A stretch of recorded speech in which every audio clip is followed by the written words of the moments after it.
at the forefront of politics. Our enemy is Trump. He is the enemy. We got to unite. If we're not a united party, we lose to Trump.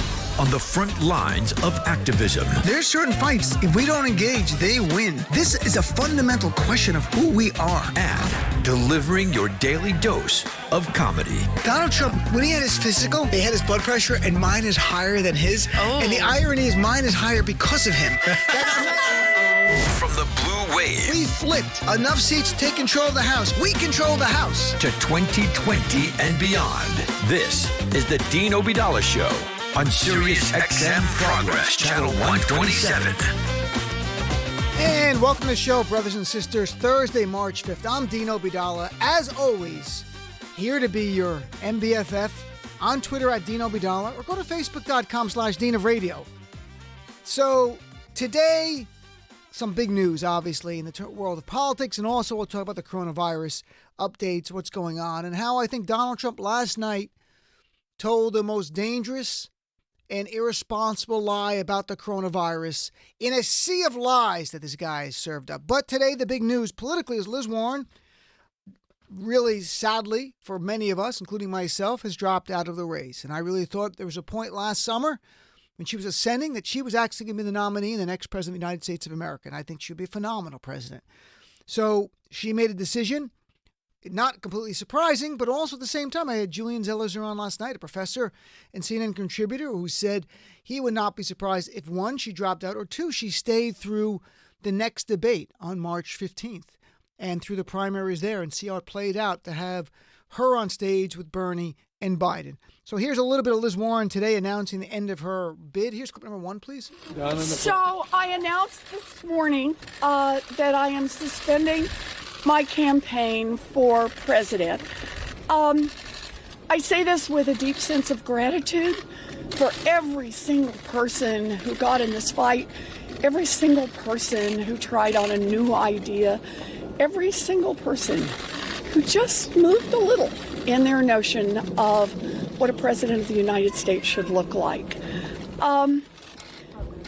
I will not be running for president in 2020, but I guarantee I will stay in the fight for the hardworking folks across this country who've gotten the short end of the stick over and over.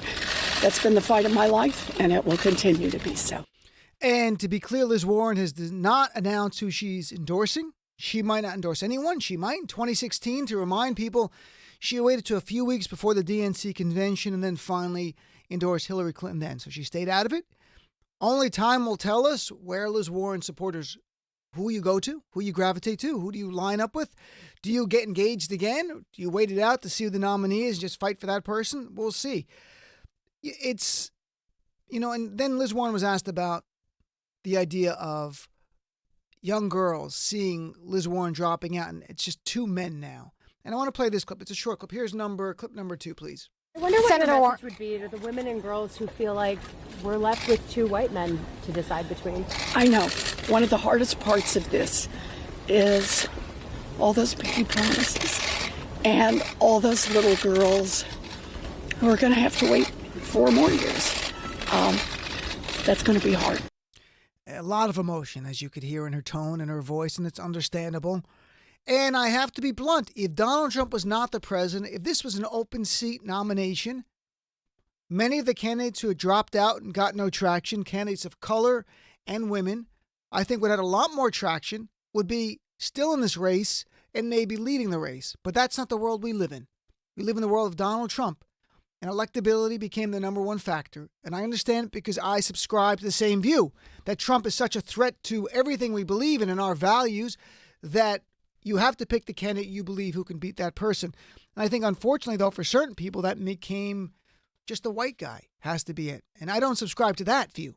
I don't think necessarily that's the right answer. But here we have two candidates. As I said last night, either one, Biden or Bernie, if they're the nominee, we're going to defeat Donald Trump come November 3rd. And if we work hard, if we unite, there are far more of us, we win. And they can cry all they want. They can whine all they want. There are far more of us than them, and they know that. So let's talk about the update on the coronavirus, what's going on. And again, Donald Trump, through this coronavirus outbreak, instead of being quiet, instead of letting the experts and the scientists lead in the administration, he is showing us again why we do not want 4 more years of this man, why nobody should want 4 more years of this incompetence in the White House. Incompetence and lies and deceitfulness that now impact you and your family's lives. It's no longer Ukraine, impeachment, Russia. Those were more political issues. This is a human issue. This is a human catastrophe. And it's never been more clear, I think, to people in the middle who may not have been paying attention, that this is not the guy you want in charge of a catastrophe. And we saw it last night. But first, let me give you some facts before I talk the politics. The update of the facts now, we're up to over 200 plus known U.S. coronavirus cases that have been confirmed. That number will easily go into the thousands when there's more testing. There's countless people out here in this country, or big nation, who have the virus. Some are healing on their own. Some are getting sicker. Some are dead, have died, and they didn't know it was the coronavirus, and they test them. The death toll is now up to 12. It was 11 yesterday, so up to a 12th person. It's in over 17 states. You can tell that Donald Trump's leadership is failing because the stock market is very cold. It's about investors wanting to make money. What happened today? The stock market dropped nearly 1,000 points today, down 3% today. And that's as investors look at the reality, not Trump's lies, not his words, not his spin, but there's a global recession facing all of us right now. And the longer this goes, the more that becomes likely. And it's not about the virus and more people getting sick. It's really, for them, it's about business. Airlines are announcing hundreds of millions of dollars in losses just from the first month of this year and the second month. You've got hotels that are going to be affected, amusement parks, everything that deals with the public. If this outbreak gets further, we will, of course, see restaurants and everything impacted in the public sphere. Concerts canceled, festivals canceled. The list goes on. It's uncertainty that the stock market hates. And so you've never had more uncertainty than we have right now. In fact, today, the House committee hearing on the Hill, medical experts said the outbreak scale in the United States remains uncertain. Uncertain is a scary word for investors and a scary word for many Americans, even investor not. What's going on? What we're seeing around the world, though, is alarming. South Korea now, they have more than 6,000 cases, caused 40 deaths. Italy has confirmed more than 3,000 cases altogether, over 100 dead. Iran's having a spike in cases and deaths. You see what's going on.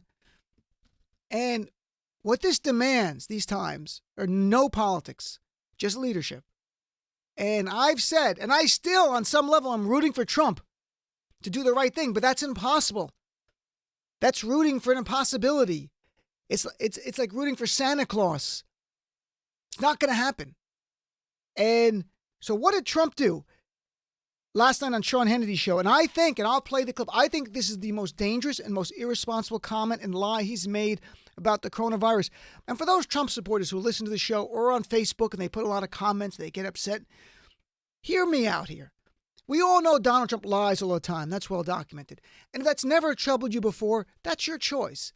But this time it should. Because this is not about politics. This is about your family. This is about your loved ones. This is about you and your health. And the misleading comments here are about things that he's delegitimizing the credibility of scientists and health experts and telling people the risk we are all facing collectively, not Democrat, not Republican, not independent, not Trump lover, not MAGA lover or MAGA hater. What we're all facing collectively is a threat that we have never seen, I think, in our lifetimes at this global level.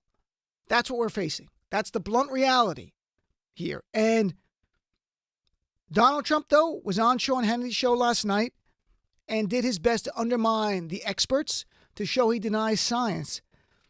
And just to take a step back, this week, officials at the World Health Organization warned us the mortality rate from the coronavirus, which had been around 2%, slightly over 2%, they said now it is 3.4% based on their updated data from testing and seeing people who got sick and died. This is the World Health Organization. This is not the Democratic Congressional Committee. This is the World Health Organization saying this.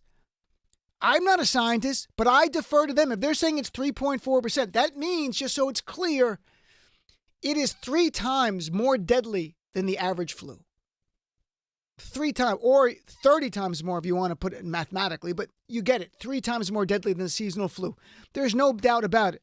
There's a reason why on the Center for Disease Control, on their website right now, if you go to it, it says point blank, if you have the virus, quote, do not go to work, do not go to school, do not go to public areas. That's on the Center for Disease Control website. That's how dangerous this is. Governor Cuomo said something yesterday here in New York when they announced more cases that I found very concerning. And he said, fighting this virus is like fighting air. And I think we're going to find out in the future, it's not just droplets that go on your finger and you touch your nose, or you have to touch your face to get this. I think what he's getting at is just breathing the same air as someone who's sick is enough to get you sick. That's not something we've seen before. And I'm not saying this to scare you. I'm telling you this based on what we're seeing. And what a leader does in times of crisis is not lie to you about what you're facing, but tell you all the risks so that you can deal with it accordingly. And it also takes out some of the fear, the uncertainty, because you know what the risks are and you know what's going on. So what did Trump say? He goes on Sean Hannity. World Health Organization says the new mortality rate, as of 2 days ago, is 3.4%. But Trump tells us that's false. And here's Donald Trump telling us it's false, sharing his own view, what the real mortality rate is based on Trump, not on doctors. Just I talk to people. It's a typical thing people are saying.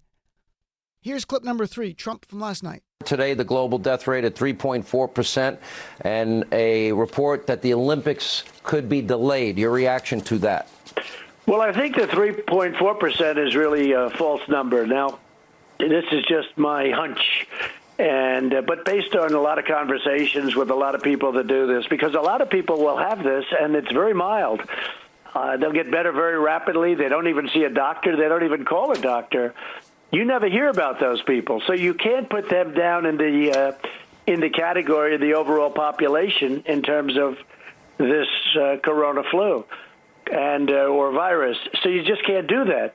So if, we have thousands or hundreds of thousands of people that get better just by, sitting around and even going to work. Some of them go to work, but they get better. So I think that number is very high. I think the number, personally, I would say the number is way under 1%. Donald Trump said the number from the World Health Organization is false. And with its basis, it's a hunch. If you're a Trump supporter, do you want to risk your family's lives on a hunch? Do you want a leader that shares his hunches that fly in the face of science and data? Because I know the rest of us don't. So it's not like I don't have to put it out for everyone else who doesn't like Trump or is in the middle. I'm even speaking to Trump supporters. Do you want a president who says the World Health Organization said it's 3.4%? He said, no, that's false. On a hunch, it's less than 1%, which makes it as lethal as the seasonal flu. But as experts have said very clearly, this is 3 times more lethal. And, Trump misleading on this virus has been from day one. This is who Donald Trump is. In fact, here he is, February 10th. The virus is ravaging China. Donald Trump is asked point blank, what are we going to do about the virus? And here's Donald Trump's plan. And this is completely true, not out of context. Clip number 4. The virus that we're talking about having to do, a lot of people think that goes away in April with the heat, as the heat comes in. Typically, that will go away in April. We're in great shape, though. Even Trump health official at the time disputed that, saying we just don't know the answer. But Donald Trump again lying, going with his hunches with your family's life. At the February 26th press conference last Wednesday, when Donald Trump's first press conference, the first time he's speaking directly to the American people about this virus, he brags then, we only have 15 cases. Only 15, and soon it's going to be 0. This is what he promises. A short clip, we'll play it to remind everyone. Clip number 5, please, Matt. The 15 within a couple of days is going to be down to close to 0. That's a pretty good job we've done. That's Donald Trump bragging that we're going to go from 15 cases to 0. That was last Wednesday. 15 cases to 0. We have over 200 cases, 12 Americans dead. It's in 18 states. That's an absolute failure. 15 cases? You know why? No one could stop this. So he lied. He lied to you. He lied to all of us. It's going from 15 cases to 0. Factcheck.org, numerous places instantly go, that's not correct. That flies in the face of science. And you know what else we learned? And it's not getting the coverage it deserves, but the Washington Post reported. At that February 26th press conference, at this conference where it's the first time he's going to announce Mike Pence is in charge of it, he is told, as the Washington Post reported, shortly before that conference, that the Center for Disease Control told him about the first case of an American getting this disease who had not traveled. Remember we learned that last week? He learned it an hour before. He learned it right before that conference. He learned before that conference that a person in California tested positive for the virus not tied to travel. This is certainly a huge piece of information. It shows that the virus is jumping. It is spreading in ways unexpectedly. Did Donald Trump talk about that at that conference, even though he knew it? No. He kept that from us. We learned it an hour later after the CDC announced it. But Trump knew it at that press conference and did not speak about it, and I think did not let the CDC officials talk about it there as well. But we know this clearly. Trump did not speak about it. He kept this vital piece of information and instead lied to you, to all of us, said there's only 15 cases and it's going to be 0 soon, when he knew in reality there was another case and the person had not traveled. This was transmission, community transmission. And that's part of the explosion. And then, of course, at his rally on Friday night, there he is irresponsibly saying this is a hoax, like Russia's a hoax and everything else. Here's clip number 6. The Democrats are politicizing the coronavirus. You know that, right? Coronavirus. They're politicizing it.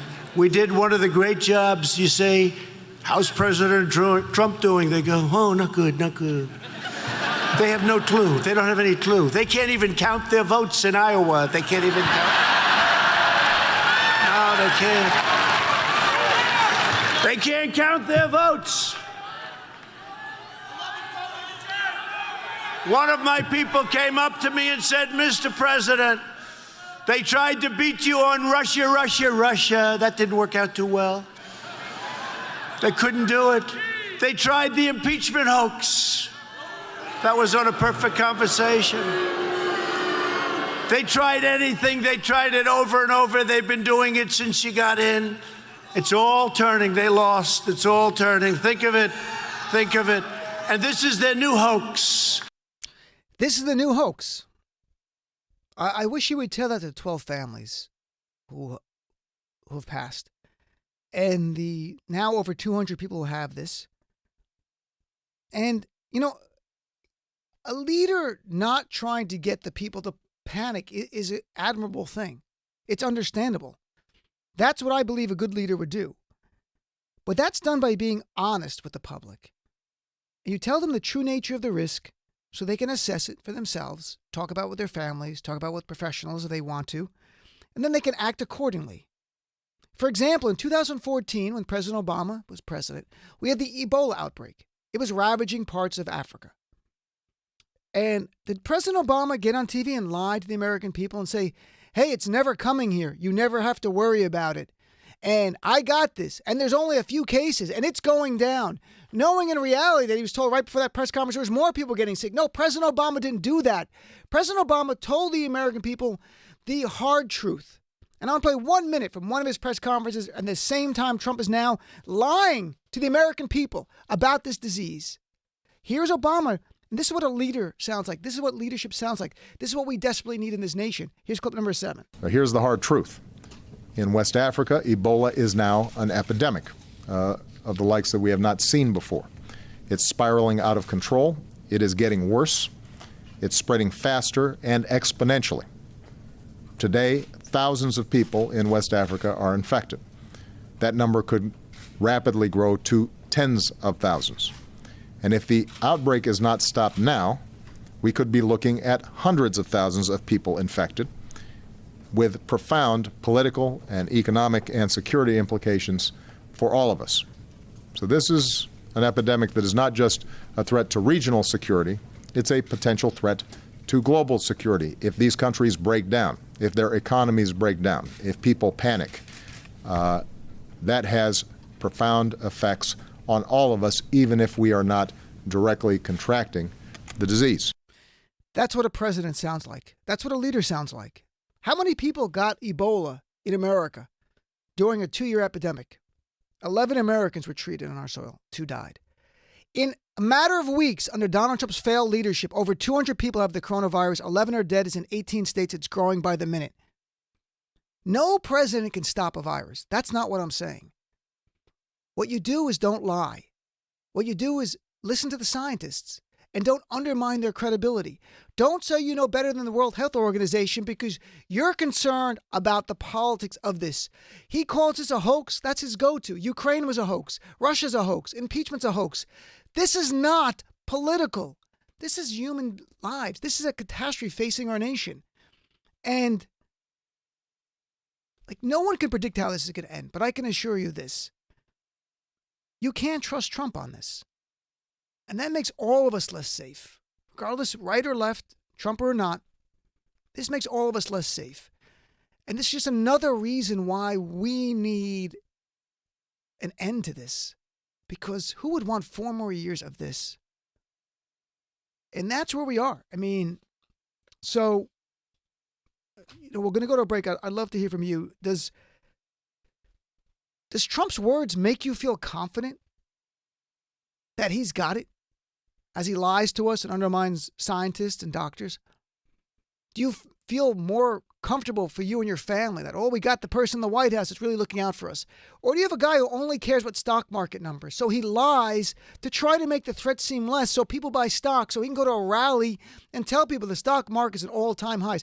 Again, it dropped almost 1,000 points today. All the gains of this year and last year are gone. But he'll go lie to his base and tell them the stock market's all-time high because I guess they enjoy being lied to, or they don't care about being lied to. But this is an issue you should care about. If you've never been worried by Donald Trump's lies before, you consider it all spin, whatever, listen to what he's saying now. He's telling you it's a hoax. It's not. Let's hope no one in your family gets sick from this. With a 3% mortality rate, if only a third of Americans were to get this, say a third, I'm not saying that's going to happen, but if a third of Americans get this, to give you a sense, that's 3 million Americans who would die. If only 50 million Americans get this, a small quarter of the nation, that's 1.5 million Americans who would die. And Trump is trying to tell you it's like the seasonal flu. It is not. It is 30 times more lethal than the seasonal flu. If it was a seasonal flu, we would not be covering it. No one would be talking about it. Like, what's the flu? Go get a shot. There's no vaccine. They don't even have a protocol to save people who get it and they're treating them. Yes, 80% are fine. 20%, it is a rough, tough battle to stay alive. That's the reality of this. No spin, no politics. That's the world. And Donald Trump should just say that to people. And then tell the nation like President Obama did after he went through the risk there. He went through, this is what we're doing. Here are the resources we're allocating. We're going to keep you and your family safe. We'll do everything we can to keep them safe, at least. Don't lie to us.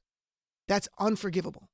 So let's take a break. I'd love to hear from you, 866-997-4748. Of course, also a lot of people on hold want to talk about Liz Warren dropping out, and I do want to hear from people on that, the idea of if you're a Warren supporter, who you're going to. That's the big question everyone in the media wants to know.